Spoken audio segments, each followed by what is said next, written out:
महाभारत के युद्ध में अभिमन्यु की मृत्यु एक अत्यंत दर्दनाक और विवादास्पद घटना है। वह पांडवों के पुत्र अर्जुन और सुभद्रा का बेटा था, जिसने महज 16 वर्ष की उम्र में अद्वितीय पराक्रम का प्रदर्शन किया। चक्रव्यूह में घिरकर वीर गति को प्राप्त होने की यह घटना इतनी दुखद थी कि युगों तक इसे याद किया जाता है। अभिमन्यु की मृत्यु के पीछे 4 मुख्य कारण माने जा सकते हैं, जिन पर विस्तृत चर्चा करते हैं। 1. चक्रव्यूह का ज्ञान अधूरा होना। अभिमन्यु ने गर्भ में ही अर्जुन से चक्रव्यूह को तोड़ने का ज्ञान सीखा था, किंतु दुर्भाग्यवश वह केवल चक्रव्यूह में प्रवेश करने का तरीका ही सीख पाया था, बाहर निकलने का नहीं। युद्ध के दौरान अर्जुन अन्यत्र व्यस्त थे, इसलिए कोई ऐसा योद्धा नहीं था जो चक्रव्यूह भेदन में उनकी सहायता कर सके। जब वह चक्रव्यूह में घुसे तो बाहर निकलने का तरीका न जानने के कारण वे उसमें फंस गए। यह उनकी मृत्यु का एक प्रमुख कारण बना, क्योंकि चक्रव्यूह में घुसने के बाद वे अकेले ही कौरवों की सेना से घिर गए थे। दूसरा, धर्म और युद्ध नियमों का उल्लंघन। महाभारत के युद्ध में कई नियम बने थे, जिनमें सबसे महत्वपूर्ण था कि एक साथ कई योद्धा मिलकर एक योद्धा पर आक्रमण नहीं करेंगे, परंतु कौरव पक्ष ने इस नियम का उल्लंघन किया।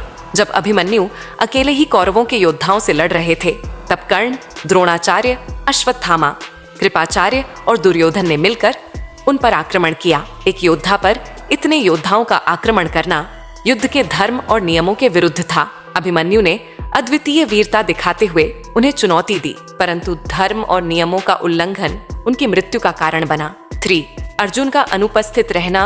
अभिमन्यु की मृत्यु के दिन अर्जुन को सूचित किया गया था कि जयद्रथ द्वारा पांडवों को चक्रव्यूह में घुसने से रोका जा रहा है, इसीलिए अर्जुन को वहां से दूर रखा गया ताकि अभिमन्यु के लिए कोई सहायता न हो। अर्जुन की अनुपस्थिति ने कौरवों को अभिमन्यु को घेरने और उस पर मिलकर हमला करने का अवसर दिया।